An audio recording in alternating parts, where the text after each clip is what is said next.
Untuk menghemat waktu, pengemudi ini mengambil risiko dan melaju ke terowongan off-road. Tapi pada dasarnya, jaraknya hanya 3 km. Hari ini mereka naik mobil selama 30 menit tapi masih belum melihat pintu keluar. Pengemudi merasakan ada yang tidak beres. Dan dengan cepat mengemudi balik. Bensin juga mau habis. Tapi belum lihat jalan keluarnya. Bahkan terowongan terpanjang di negara ini tidak bisa sepanjang ini. Para penumpang di dalam mobil mulai merasa tidak enak aman. Mereka bergantian menyalahkan si pengemudi bahwa seharusnya dia tidak mengambil jalan ini sejak awal. Si pengemudi mendengarnya, jadi dia merasa marah. Sejak awalnya, ketika aku menyarankan untuk mengambil jalan pintas. Mengapa kalian setuju? Jika ada yang tidak mau melanjutkan, maka turunlah dari mobil. Pada saat itulah, seorang wanita hamil keluar dari mobil. Tapi di jalan sekarang muncul HP. Bukankah ini HP-nya yang tadi dia lempar dari mobil? Mengapa ponsel ini ada di sini? Aku ingat dengan jelas waktu itu. Dari belakang aku masih bisa melihat pintu masuk dengan jelas. Aduh, hal-hal spiritual bukanlah lelucon. Ini membuat semua orang panik.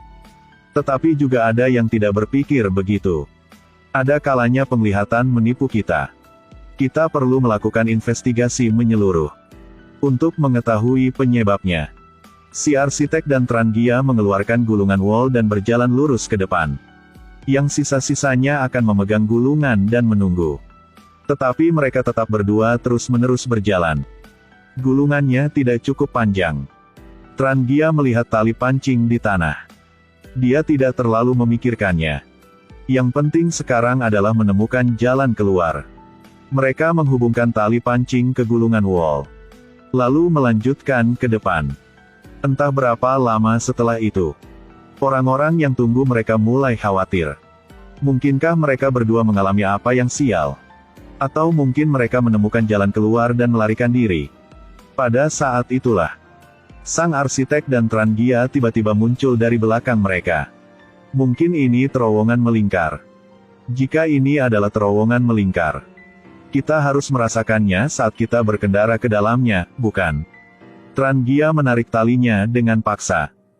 Sangat sulit untuk percaya bahwa apa yang baru saja terjadi bukanlah masalah bersifat spiritual. Untuk bertahan hidup, semua orang mulai mengumpulkan makanan dan mulai membagikannya. Tak disangka, gadis berbaju merah itu merasa tidak puas. Bagaimana sampah ini bisa dimakan? Jika kamu benar-benar tidak mau makan, maka berikan padaku. Mereka kenyang untuk sementara waktu. Trangia membawa beberapa orang lagi untuk terus mencari petunjuk. Dia ingin mencari tahu apakah dia melewatkan sesuatu atau tidak. Pada saat mereka berkeliling dan kembali ke lokasi semula, mobilnya sudah tua dan berdebu. Debu yang menempel di mobil seperti sudah ada sejak lama. Mereka baru saja tidur siang di dalam mobil. Mengapa barusan makan? Tapi aku merasa sangat lapar. Waktu yang dihabiskan di terowongan ini tidak sama dengan waktu di luar. Makanan yang mereka miliki juga berjamur. Pengemudi menemukan peta dalam mobil. Dari mana peta ini berasal? Sang arsitek menemukan arah di peta ini sangat aneh. Tetapi sebelum dia selesai berbicara, listrik di terowongan tiba-tiba menjadi gelap. Kemudian, teriakan keras segera bergema. Tunggu sampai pengemudi menyalakan lampu mobil. Sang arsitek tidak terlihat lagi. Tapi muncul garis darah panjang di tanah. Mereka mengikuti noda darah untuk menemukannya. Tapi menemukan bahwa garis darah telah menghilang dari dinding ini. Tempat ini kosong. Trangia mulai memahat dinding. Di dalamnya muncul sebuah pintu. Mungkinkah ini jalan keluarnya? Ketika orang masuk ke dalam, mereka tercengang. Di dalamnya ada ruang rahasia. Dalam kalender yang tergantung di dinding, tercatat pada hari ke-15. Trangia menemukan gambar desain pekerjaan di bawah terowongan. Gambar desain menunjukkan bahwa ada 6 terowongan. Apakah mereka harus melalui semua 6 terowongan ini untuk keluar? Semua orang sibuk mencoba menemukan jalan ke terowongan berikutnya dengan cepat. Tidak lama kemudian, mereka benar-benar menemukannya. Tetapi ketika mereka memasuki terowongan kedua, pemandangan yang sangat aneh muncul di depan mata mereka. Di depan mereka kini muncul sebuah mobil persis seperti milik mereka. Hanya saja mobil ini jauh lebih tua. Seiring berjalannya waktu, semua orang menjadi sangat lapar. Saat itu sang pengemudi menemukan kotak mie. Hanya kotak mie instan ini yang masih bisa dimakan. Tapi tak disangka, pria berkacamata ini dengan cepat merampoknya. Sang pengemudi tiba-tiba merasakan sesuatu di bawah jok. Ternyata itulah sebuah pistol. Gadis berbaju merah tidak tahan lagi. Dia menyesuaikan kerahnya, lalu mengetuk pintu mobil. "Kak Tien, bisakah Anda memberi saya sesuatu untuk dimakan? Untuk menghemat waktu. Saya akan melewatkan adegan ini ya." Melihat adegan seorang cantik makan sebungkus mie, pria berkacamata ini sangat lapar hingga mulutnya berair liur. Dia berharap dia adalah gadis itu. Tran Gia masuk ke mobil. Tidak peduli metode apa yang dia gunakan, dia mampu meyakinkan Tuan Tien. Ternyata Tuan Tien tua itu ingin menyimpan makanan itu untuk dirinya sendiri. Dia tidak mau memberikannya kepada orang lain. Pria berkacamata saat ini langsung mengubah ekspresi wajahnya. Sungguh seorang pria yang licik. "Kak Tien, Anda duduk saja di sini dan beristirahat. Kita memiliki 6 orang, dibagi menjadi 2 kelompok kecil. Begitu saya menemukan pintu keluar, saya akan segera mengetuk pipa besi untuk memberitahu ya." Tetapi pria berkacamata itu bukan yang sederhana. Begitu masalah makan diselesaikan, hal lain akan terjadi. Pada titik ini dia mulai memiliki niat gelap. Untungnya gadis berbaju merah punya sempat bereaksi. "Berpura-pura apa? Nilaimu juga hanya sebesar sebungkus mie." Lalu, sang gadis kembali ke mobil untuk membicarakan hal ini dengan Tuan Tien. Dia segera ingin menemukan pria berkacamata untuk memberinya pelajaran. Tetapi gadis itu dengan cepat menghentikannya, mengatakan bahwa dia sangat lapar. Tuan Tien mengeluarkan sebungkus mie untuk dia makan. "Saatnya untuk menghemat waktu. Saya akan lagi melewatkan adegan ini." Pria berkacamata itu juga tidak punya waktu luang. Dia diam-diam kembali ke mobil untuk mencuri mie instan. Tetapi ketika dia pergi, dia tidak sengaja membuat keributan. Dia kabur sambil makan mie instan. Tuan Tien di belakang cepat mengejarnya. Tapi sekarang, bungkusan mie telah dimakan oleh pria berkacamata. Tuan Tien sangat marah. Ia berani memperkosa gadis berbaju merah, bahkan ia berani mencuri mie instannya. Tuan Tien memeluk tong besi di sebelahnya, ingin membunuh pria berkacamata itu. Siapa sangka, pria berkacamata itu panik dan menudingkan jarinya ke belakang punggung Tuan Tien. Entah apa yang terjadi. Dia ditusuk di perut oleh seseorang. Saat tim Tran Gia tiba, mereka hanya melihat Tuan Tien menunjuk ke arahnya sang pria berkacamata.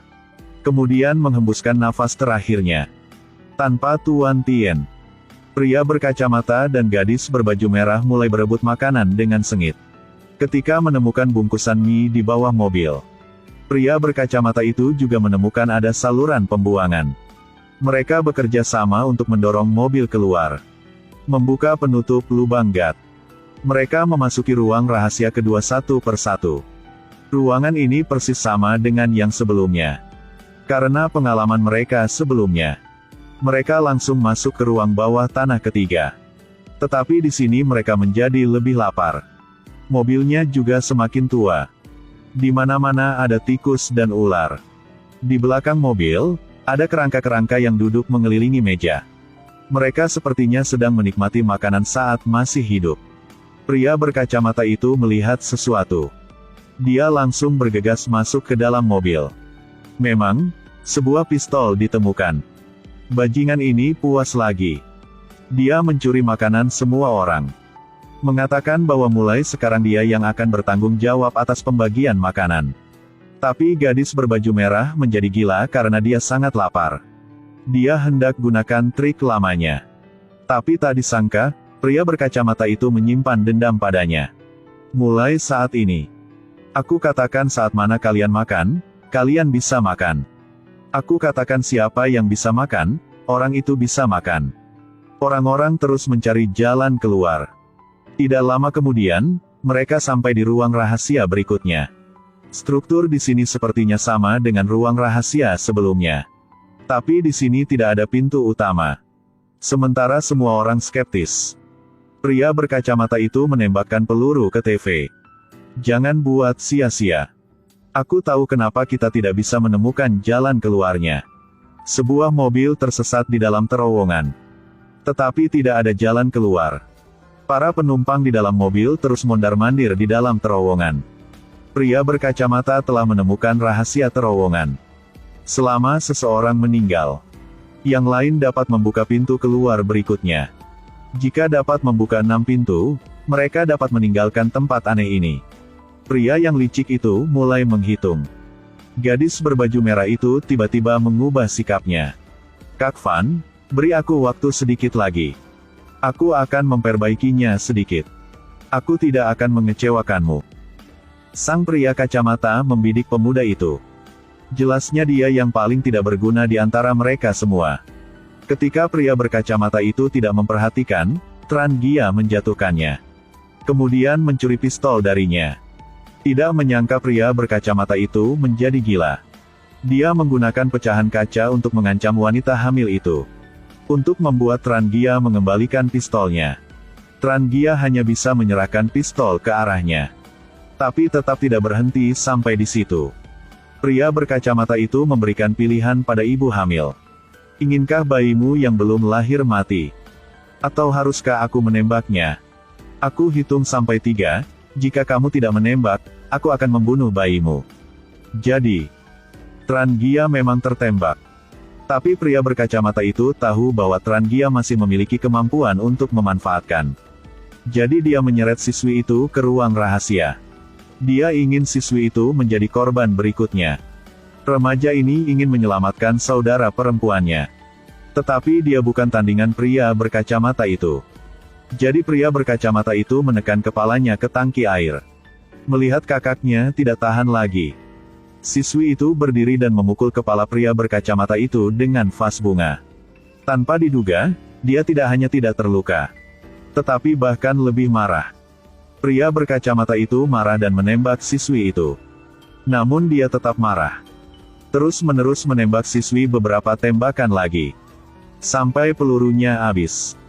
Gadis berbaju merah telah merias wajahnya sekarang. Tetapi pria berkacamata itu tampaknya sudah gila. Dia meraih leher gadis gaun merah itu. Membuatnya hampir berhenti bernapas. Tapi tiba-tiba listrik berkedip lagi. Ketika lampu kembali menyala, gadis itu tidak bisa mempercayai matanya. Pada saat ini pria berkacamata itu ditusuk di dada. Dan pedang ada di tangan sang gadis. Saat ini, gadis itu tampaknya telah berubah menjadi orang yang berbeda. Dia menyeret pria autis itu untuk terus menikam sang pria.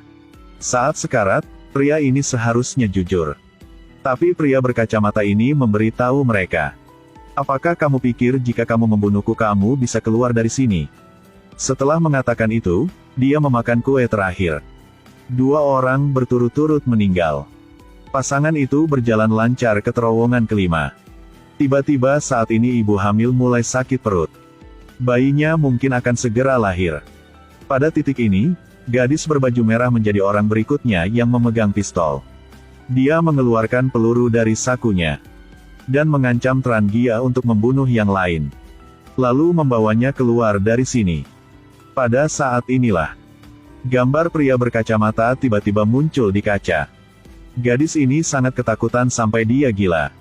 Dia panik dan berlari untuk hidupnya. Pada akhirnya dia meninggal dalam paranoia sendiri. Di sisi lain, ibu hamil karena sudah lama tidak makan. Bayi yang baru lahir tidak dapat bertahan hidup. Tapi sekarang bukan waktunya untuk bersedih. Tran Gia membawa wanita hamil dan remaja autis itu ke dalam terowongan ke-6.